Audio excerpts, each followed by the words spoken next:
The past 14 days, we've had so much news about Delta Force and what to expect on December 5th, with what the new battle pass will have in it, a new PvE extraction mode.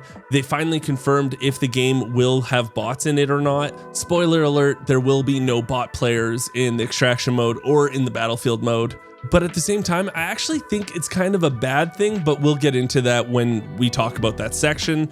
New cooldown timers for looting when killing a player or looting a safe, them wanting to join all the maps together and make it an open world. A new operator is getting added when the game drops, and she seems pretty effing cool, and even got some footage of other operators that they'll be adding in the future. Wait, pause the video right here. Is that an operator with a riot shield? There's so much more, and like always in this video we'll have bookmarks so you can bounce around and only listen to the things you want to. All I'm going to ask is if you do end up enjoying this video, remember to subscribe to the channel. It's free for you guys, but it does mean the world to me. Let's talk about one of the most requested changes, removing bot players from both extraction mode and the battlefield mode. And I'm thrilled to announce that there will no longer be bot players in either mode. They finally officially announced it. In extraction mode, encountering bot players has been a frequent frustration since they often have identical gear and weapons, making the experience way less enjoyable. Of course, bots will still exist in the PvE aspect of the game where like the scavs are still going to be there, but no more bots disguised as real players. While I'm happy about this update, I do have kind of mixed feelings because not everyone is like a sweat lord, not everyone is a juicy player, so I hope those who struggle might benefit from easier matches occasionally, just to give them like a little boost of confidence. However, I understand this could be exploited for easy loot runs, so I see why it's necessary to remove them entirely. What they did add is a new mode called Raid, and in this new map, it's just a pure PvE style experience. Even if you die, you won't lose your gear, making a great option for those types of players we were talking about earlier. Hell, I'll even enjoy playing this for some more chill, fun experiences when I'm just, having a bad day or I'm just in a rut. However, one thing they mentioned is that you will be rewarded for being successful, but it's unclear whether you'll keep the loot you collect on this raid map or if you'll just receive a certain amount of currency. We don't have all the details yet, but one thing I'm sure of is you will be rewarded in some way. So PvE experience, you'll get rewarded for just playing that. I think that's a huge win for this game. They did just show off the newest battle pass for the Chinese version of the game, which I'm pretty sure is the same thing we'll be getting on December 5th. And it does show the new operator that we'll be getting, and you will be getting it in the battle pass, and she is in the free version, so you don't have to worry about paying to unlock her. Like a lot of other battle pass, there is a free route and you get her pretty early on, and she's a part of it. We also got a new player skin right here, which let me say looks pretty dope. It looks pretty gritty. It doesn't look too cartoony. I'm really vibing with this new player skin. They also showed in the bottom right here, if you buy the premium version of the battle pass, you will get a bigger secure container for the entire length of that battle pass, which is going to be a 3x2. Now, this really is the biggest pay to win feature, and some people might get really upset with, other people having a bigger container, but personally, I don't think it's the biggest issue. And of course, you're going to have your own feelings on this. If you think this is unfair, if someone buys the premium version, they have a bigger secure container for a little bit, complain. I want to hear it in the comments down below. Do you agree with this? Do you not agree with this?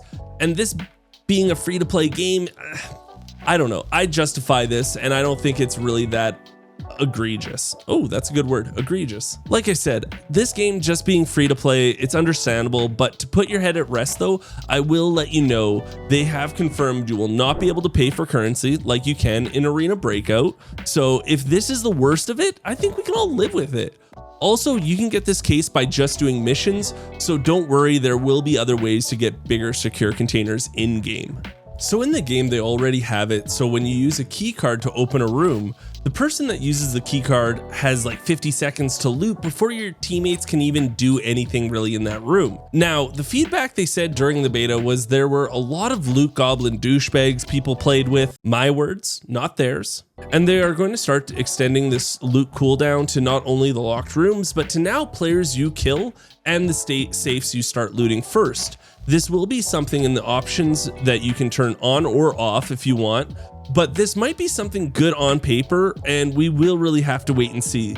Like, who officially gets the kill on the player? If I down someone and some loot goblin just goes and rushes and finishes them off, is that his kill? Or because I down the player first, is it considered my kill? Or what about all the scenarios where people are just going to bum rush the safes without playing as a team to make sure they get it first? I guess that already happens though, right? But I just see a lot of scenarios where I think it'll make people play a lot more stupid because they want first dibs. But on the other hand, people still play like this because they're stupid little loot goblins. So we will just have to wait and see.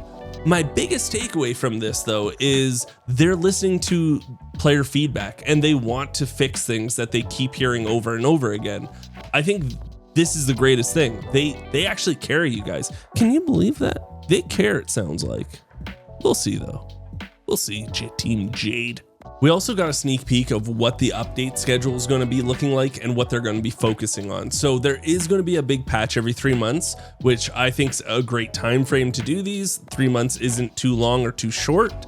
They are going to be including in this one new operator, which kind of does worry me only because of balancing of the operators. I wouldn't mind them adding one every 3 months, but if they have to also vault one because it's too OP or if it just doesn't balance it, I'm okay with that also. I'm just always worried about the balancing of hero characters in a game like this.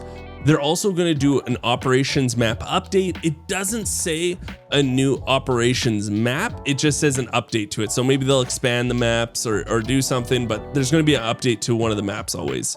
They're going to add new vehicles and weapons.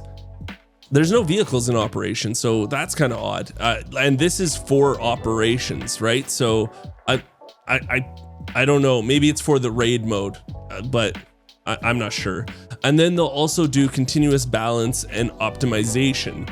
What they mentioned in the podcast that's not on the sheet though, is they're going to do one giant update every year. So this will happen every 3 months still, but every year they're going to have like a giant optimization or something special. And what they're shooting for after the end of the year 1 of the game, so December 5th, 2025, they want the game to go open world in operations. That's crazy. It kind of actually makes sense to me because eventually I guess they want to open up the world we're in now, like the continent or whatever you want to call it. They're going to make that open world, and maybe they'll open up another world where they'll start expanding on that. But having an open world in an extract style game like this, I don't know how they would do it, but it really does interest me and I'm really excited to see it. We also do have a new operator, like I said, in the battle pass. She's in the battle pass, but very early on. And guess what? She's going to be coming December 5th. Her name's Zoya Penchkova. We got a trailer with her and we get to see all her stuff. So she does have a blinding gas grenade where, you throw it and it blinds people in the radius of it. That's pretty cool. Her attack ability sounds pretty intense, where she releases a drone and it provides buff to friendlies that are next to the drone, so it increases their weapon control, and it also makes it so that if you get a kill or an assist while in this buff state, the next time that she does this to you, the buff will even be better next time. At least that's how I read it. It's from Chinese, but yeah, that sounds really OP, to be honest. She has a passive ability, which is efficient healing, so it just shortens friendly healing time. And I don't know if this is meant to say it shortens her healing time, or if it means that it shortens your whole team's. But if it's your whole team's, again, this hero is going to be very good. And then she does have an ultimate ability, and it's again another thing with her swarms, where she pushes out this swarm of drones towards the enemy. And what it will do is it'll make it so that the enemy loses temporary hearing, their vision gets disrupted, and they have a reduction of max HP. And I also heard the weapon control of them goes shitty too. So like you're also going to have really crappy recoil if you get hit with this also. This character does sound really good. We're going to have to try her out, of course, and I will be on December 5th. Come by the stream. I think this character is already kind of sounding too OP, but this is what I was worried about, where you have all these hero characters, you want to add more, balancing them all. There's going to be ones that are, of course, meta. There's going to be ones that are just garbage. So I am hoping maybe every once in a while they vault some characters, or they just take some away for a little bit if they are too OP. The other thing I saw in another trailer, because they've been releasing a ton of trailers for this game lately, is I did see another operator that had a riot shield. The riot shield doesn't look too big, but I'm sure once they crouch, it'll cover their whole body.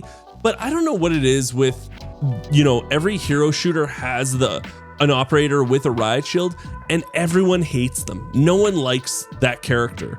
So I get why they would do it. It's an easy slam dunk, but it's just, I hate riot shields. So yeah, nah, yeah. Now, the last stuff I'm just gonna throw at you we don't have a lot of info on all this stuff, but I do want to make sure I touch base on it. So there is a new boss coming to Space City. It's a highway cop. She is going to be maining a sniper rifle, and she will have auto turrets next to her. And they did consider Space City more of an end game map, where Brackish, the new map that's coming out, is also going to have an entry fee to get into it, but it's not going to be as high level as, say, Space City. And it's a very close quarter map, I would say. Like, it looks like SMGs and shotguns are going to run this one, so I'm really excited to try this out. During the Twitch stream, they also wanted to touch base on anti-cheat, and they were saying that cheaters are the death of FPS games, and they do not take this stuff lightly. They have some of the best anti-cheat in the biz, they're saying. Everyone says that, I get it, but I'm really hoping that they do go really hard on this. Also, I'm hoping they take the route that Arena Breakout did, where if you die to a cheater and they eventually get banned, hopefully they make it so that you get your gear, whatever it's worth, back in the coin, in whatever their currency is. So I'm hoping eventually they add that to the game. And yeah, it just sounds like they're really listening to the community.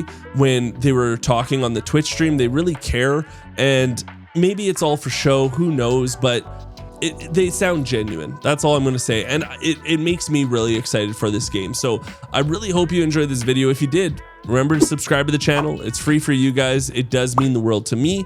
Also, I'm going to be streaming this game nonstop, not only on my YouTube channel here, but on twitch.tv/Geekseh. So come by, hang out, and until next time, I'll talk to everyone later.